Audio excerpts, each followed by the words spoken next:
Study IQ IAS, आपका selection हमारा mission. Hello everyone, मेरा नाम है रणधीर सिंह और मैं आप सबका स्वागत करता हूं UPSC CSC study IQ YouTube channel पे। दोस्तों, आर्टिकल बहुत ही शानदार है। जीएस पेपर 1 और जीएस पेपर 3 दोनों कवर करेंगे। इसमें बेसिकली हम बात करने वाले गंगा नदी के बारे में। दोस्तों, अभी तक हम ये सुनते आए हैं कि गंगा नदी जो है, राइट, वो जो मैक्सिमम वाटर कैरी करती है वो ग्लेशियर से पिघल के हिमालय में गंगोत्री ग्लेशियर से और मल्टीपल डिफरेंट छोटे छोटे ग्लेशियर्स भी हैं, पिघल के मेरे दोस्तों पानी जो है गंगा में ऐड होता है। लेकिन एक न्यू स्टडी जो है वो रिवील हुई है, उससे चौंका दिया है। अभी जितने भी सैटेलाइट या रिमोट सेंसिंग के थ्रू हमें पता चला कि नॉर्दर्न इंडिया में ना, नॉर्थ गंगा प्लेन में वाटर क्राइसिस बहुत है, खास करके ग्राउंड वाटर क्राइसिस बहुत ज्यादा हो रहा है।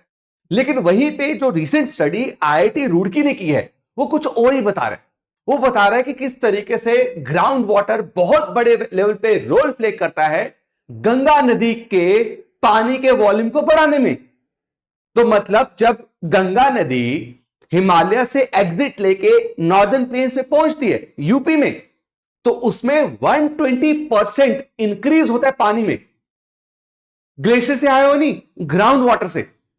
और इवन जो गंगा प्लेन है उसको जो सेंट्रल पार्ट है जो बिहार और आपका यूपी में पड़ता है, ये सेंट्रल पार्ट में मेरे दोस्तों आपका ग्राउंड वाटर कभी डिप्लीट हुआ ही नहीं। ग्राउंड वाटर वैसे इंटैक्ट है, सस्टेन्ड है।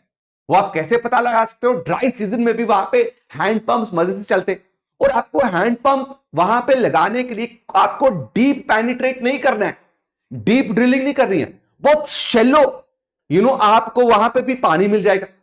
तो ये स्टडी में हम समझेंगे। और IIT रुड़की ने यह भी बोला है कि कुछ बहुत बड़े कंसर्न्स भी हैं, गंगा नदी को बचाना भी है, गंगा नदी को क्या क्या खतरे हैं, ठीक है, वो भी हम इस आर्टिकल में पढ़ेंगे। तो देखो, एक टीम थी IIT रुड़की की जिनको लीड कर रहे थे प्रोफेसर अभयनंद। तो प्रोफेसर अभयनंद ने क्या बोला है, उन्होंने एक जर्नल में इसके बारे में बताया, किसके बारे में? गंगा की हाइड्रोलॉजी के बारे में, पानी के बारे में। उन्होंने बोला कि भाई साहब, गंगा नदी जो समर में जो पानी है ना गंगा नदी के पास, उसमें सबसे ज्यादा पानी जो कंट्रीब्यूट हो रहा है ग्लेशियर से नहीं आ रहा, वो ग्राउंड वाटर से आ रहा है। अभी तक हम एक ही बिलीफ था, यही मानते थे कि जो हिमालय से जो ग्लेशियर मेल्ट हो रहे हैं वही गंगा नदी को समर सीजन और ड्राई सीजन में सस्टेन रख पाते। ग्लेशियर्स ना होते तो ड्राई सीजन में गंगा नदी जो है सूख जाती।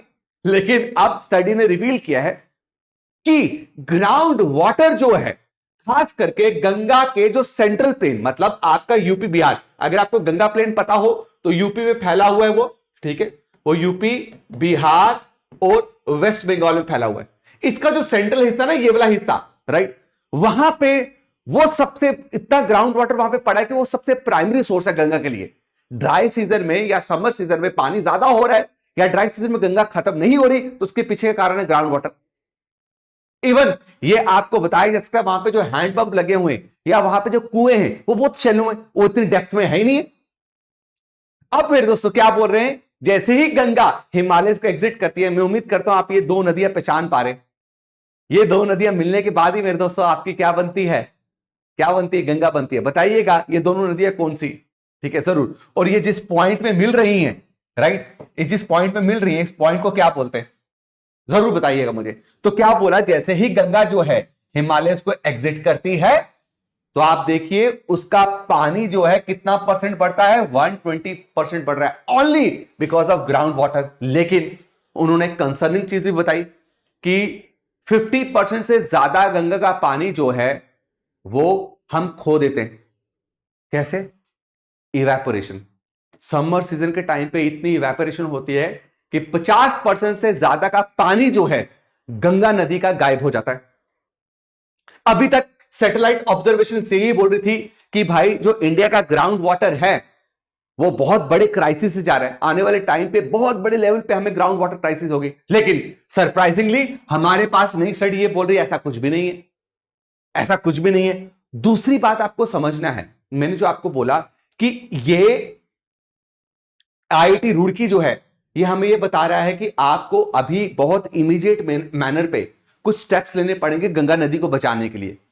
क्योंकि एक तो गंगा नदी से 50% से ज्यादा का पानी जो है हर साल इवेपोरेशन की वजह से वो गायब हो जाता है, ठीक है, वो हम लॉस कर जाते हैं, राइट। और आपको इसलिए इसको बचाना है कि आपको बता दें कि ग्राउंड वाटर की क्या इंपॉर्टेंस है। तो 60% जो भारतीय है ना, भारत में 60% आबादी जो है वो किस पे डिपेंडेंट है? पीने वाले पानी के लिए ग्राउंड वाटर पे। यानी कि ग्राउंड वाटर क्या है? रीढ़ की हड्डी है इंडिया के वाटर सप्लाई के लिए। रूरल एरियाज में 85% लोग जो हैं आपके ग्राउंड वाटर पे डिपेंडेंट होते हैं, और अर्बन एरियाज में 50%। जस्ट इमेजिन, इवन मेरे घर पे भी जो पानी में यूज कर रहा हूं, जो पानी आ रहा है वो ग्राउंड वाटर से आ रहा है। हमने यहां पे पूरा ड्रिल करवाया हुआ है, पंप निकलवाया। और अगर आप देखें जो एग्रीकल्चर सेक्टर है कितना वाटर इंटेंसिव है, एग्रीकल्चर जो है सबसे लार्जेस्ट यूजर है मेरे दोस्तों। कम से कम 80% जो ग्राउंड वाटर है वो किस पर्पज के लिए जाता है? आपका इरिगेशन पर्पज के लिए जाता है। अब समर्स में जो हम 50% से ज्यादा का गंगा का पानी लूज कर जाते हैं, ये जिस तरीके से ग्लोबल वार्मिंग हो रहा है, जिस तरीके से क्लाइमेट चेंज हो रहा है, टेंपरेचर बढ़ रहा है, इवेपोरेशन रेट भी बढ़ेगा। तो ये कल को 58% आपका 78% हो सकता है। तब हम क्या करेंगे? और गंगा की जो मेजॉरिटी में ट्रिब्यूटरीज हैं, छोटी छोटी भी जो नदियां हैं, छोटी छोटी धाराएं जो गंगा को जाके मिलती है, कुछ धाराएं बिल्कुल तरीके से, कुछ नदियां बिल्कुल तरीके से लुप्त हो गई हैं, खत्म हो गई है। क्यों? Because of anthropogenic factors, because of what your urbanisation, because of deforestation, because of encroachment. अब सैंड माइनिंग, अगर आपको पता हो इलीगल सैंड माइनिंग कितनी हो रही है, और इस इलीगल सैंड माइनिंग के वजह से मेरे दोस्तों वाटर का जो नेचुरल रिटेनिंग कैपेसिटी है ना, जो सॉइल का, सॉरी ग्राउंड का जो नेचुरल रिटेनिंग कैपेसिटी वो खत्म हो जाता है। क्योंकि सॉइल जो है मेरे दोस्तों आपकी, वो पोर्स, वो पानी को परकोलेट होने देती है, जिससे ग्राउंड वाटर जो है हमेशा रिटेन रहता है। आप बोल रहे हैं कि चाहे सेंट्रल गंगा, आईआईटी रुड़की ये बोल रहा है कि सेंट्रल गंगा प्लेन तो बढ़िया कर रहा है, वहां पे आप देखेंगे भाई साहब हम क्या वाटर रेजिलिएंट है, but when it comes to north and north western parts of India, खास करके आपका राजस्थान, पंजाब, हरियाणा, वहां पे एक्यूट मेरे दोस्तों ग्राउंड वाटर डिप्लीशन है, एक्यूट ग्राउंड वाटर डिप्लीशन है। तो आईआईटी रुड़की ने कुछ रिकमेंडेशन दी है किस तरीके से हम पानी को कंजर्व कर सकते हैं। सबसे पहले हमें अर्बनाइजेशन को चेक करना होगा भाई। ये जो हम कहीं पे भी एनक्रोचमेंट कर रहे हैं, हमें उसको चेक करना पड़ेगा। हमें यमुना, बहुत सारी जगह पे यमुना डिप्लीट हुई है। रामगंगा बहुत इंपॉर्टेंट आपकी लेफ्ट बैंक ट्रिब्यूटरी है गंगा की। गोमती, ये नदियां जो है मेरे दोस्तों, जो मेजॉरिटी ऑफ द पानी गंगा को फीड करती हैं, इनको रिजुविनेट करने की बहुत जरूरत है। खास करके इनके पास, इनके किनारों में सैंड माइनिंग जो है बंद करवानी पड़ेगी, कंस्ट्रक्शन बंद करवानी पड़ेगी। हमें स्ट्रिक्ट जो है रिस्ट्रिक्टिव मेजर्स लेने पड़ेंगे, नहीं लेंगे तो भैया बहुत नुकसान होगा। दूसरी बात, आर्टिफिशियल रिचार्ज कीजिए, बड़े सारे तरीके चाइना ये करता है, ठीक है। डैम्स बनाइए भाई, पर्कुलेशन टैंक्स बनाइए, जिससे पानी क्या हो मेरे दोस्तों हम जमीन में पर्कुलेट कर पाए, राइट। रिचार्ज वेल्स जो है रूरल एरियाज और अर्बन एरियाज में आपको बनाने की जरूरत है। और खास करके अपने वेटलैंड्स को बचाइए। वेटलैंड्स बहुत बड़े लेवल पे मेरे दोस्तों ग्राउंड वाटर को रिप्लेनिश करने में हेल्प करते हैं। बहुत सारे ऑक्सबो लेक्स और हमने फ्लड प्लेन्स तबाह कर दिए। इन वेटलैंड्स को प्रोटेक्ट करना, नेचुरली इनको रिस्टोर करना इज वेरी इंपॉर्टेंट। क्योंकि नेचुरल स्पंज क्या हो गया? पानी को होल्ड कर। एंड यस, जो ओवर एक्सप्लॉइटेशन हो रही है वाटर की, जो आप कर रहे हो, उसको रोकना पड़ेगा।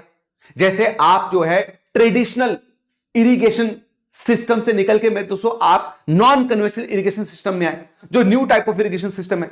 कहीं कहीं कुछ कुछ क्रॉप्स जो है मेरे दोस्तों वो माइक्रो इरिगेशन, जैसे कि ड्रिप और स्प्रिंकलर इरिगेशन से आराम से वो सस्टेन कर सकती है। So why to use immense water there? हम क्यों ना मेरे दोस्तों आपका ड्रिप इरिगेशन और स्प्रिंकलर इरिगेशन को फॉलो करें। तो लेस वाटर इंटेंसिव क्रॉप्स की तरफ हमें बढ़ना चाहिए, है ना। अगर हम करेंगे, कहीं कहीं फार्मर्स लगाते हैं, इसको रोकना पड़ेगा। अर्बन एरियाज में, इंडस्ट्रियल एरियाज में, जहां पे कॉन्क्रीटाइजेशन हो चुकी है, वहां पे भी आप वाटर को कंजर्व कीजिए भाई। कैसे कंजर्व कीजिए? आपको पता है रेन वाटर हार्वेस्टिंग है, राइट। इक्विपमेंट्स बना लिए आपने, यहां से पानी को कंट्रोल करके सीधा वाटर टैंक पे लाया। मेन टैंक में लाके उसको मेरे दोस्तों आप बड़े सारे पर्पस के लिए क्या कर सकते हैं, काम में ला सकते हैं, राइट। और यस, जो इंडस्ट्रीज हैं, जो आपके सीवेज प्लांट्स हैं, उनकी ये जिम्मेदारी होनी चाहिए, पॉल्यूशन कंट्रोल बोर्ड की ये जिम्मेदारी होनी चाहिए, राइट। जो कि अभी सुप्रीम कोर्ट ने दिया पॉल्यूशन कंट्रोल बोर्ड को कि आप ये कंपनसेटरी ऑर्डर्स जो हैं आप इशू कर सकते हैं। कंपनसेटरी ऑर्डर्स मतलब आपको लगता है कि अगर ये इंडस्ट्री जो है किसी तरीके का सीवेज जो है आपका बिना ट्रीट किए हुए पानी में डंप कर रही है या सॉइल को तबाह कर रही है, तो आप उस पर कंपनसेटरी क्या करें, चार्जेस लगाएं। तो आप ये कोशिश करें, आप इंश्योर करें कि आप रेगुलेशंस बनाएं, आप तरीके बताएं कि किस तरीके से इंडस्ट्रीज जो हैं ये हार्मफुल डिस्चार्ज को कंट्रोल कर सकती हैं। और ये सब सिर्फ और सिर्फ पॉसिबल होता है मेरे दोस्तों आपका पब्लिक अवेयरनेस। जब तक आप लोगों को अवेयर नहीं करोगे ना, वाटर लिटरेसी कैंपेन्स चलाना बहुत जरूरी है। बहुत बड़े लेवल पे फैमिलीज जो हैं वो पानी को तबाह कर रही है। एक छोटा सा एफर्ट जो है वो बहुत बड़ा चेंज ला सकता है। और ये सिर्फ पॉसिबल है जैसे हमने जब सफाई अभियान चलाया तो किस तरीके से मेरे दोस्तों हमने ऑटोज में मॉर्निंग में आज भी सॉन्ग्स लगते हैं। एक किस्म का वो एक क्या कर रहा है, आपके सबकॉन्शियस माइंड में एक चीज को स्टोर कर रहा है कि आपको अपने इन्वायरमेंट को साफ रखना है। लोग अब खुद निकल के बाहर ऑटो में जाके डंप करते हैं वेस्ट को। इवन जिस मोहल्ले में मैं रह रहा हूं यहां पे कम्युनिटी जो है बहुत इंगेज रहती है कि वेस्ट जो है हमारे मोहल्ले में जनरेट ना हो, हमारी कॉलोनी में जनरेट ना हो। ये सिर्फ पॉसिबल होता है जब हम पब्लिक अवेयरनेस करें। Public awareness is very important. Ultimately जाके रोल ही किसका प्ले होगा मेरे दोस्तों, आपका कम्युनिटी का। आई होप आपको ये बात क्लियर हुई। कमेंट सेक्शन में जरूर कमेंट करके बताइएगा। और आपको जो ग्राउंड वाटर डिप्लीशन की बात कर रहे थे तो आपको अब आईआईटी रुड़की की स्टडी से समझ आया कि सेंट्रल गंगा में किस तरीके से ग्राउंड वाटर रिप्लेनिश हो रहा है। मेरे दोस्तों 8 अगस्त को स्टडी आईक्यू एक बहुत ही शानदार कोर्स स्टार्ट करने जा रहा है, लाइव बैच शाम को 6 बजे। इसमें इतने शानदार फीचर्स हैं कि इस कोर्स में एनरोल होने के बाद आपकी यूपीएससी की जर्नी जो है वो अनसक्सेसफुल हो ही नहीं पाएगी। बस आपको एक चीज एश्योर करना है कि आप डिसिप्लिन रहें और आप पेशेंस रखें। आप कंसिस्टेंट, डिसिप्लिन और पेशेंस मेंटेन करेंगे, you will go through it. इस 8 अगस्त के बैच को ज्वाइन करने से पहले मैं आपको बताना चाहता हूं कि फीचर्स क्या हैं इसके। 1000+ आवर्स की आपको लाइव क्लासेस मिलेगी, यानी कि लाइव टीचर्स आपके साथ इस पे इंटरेक्ट करेंगे।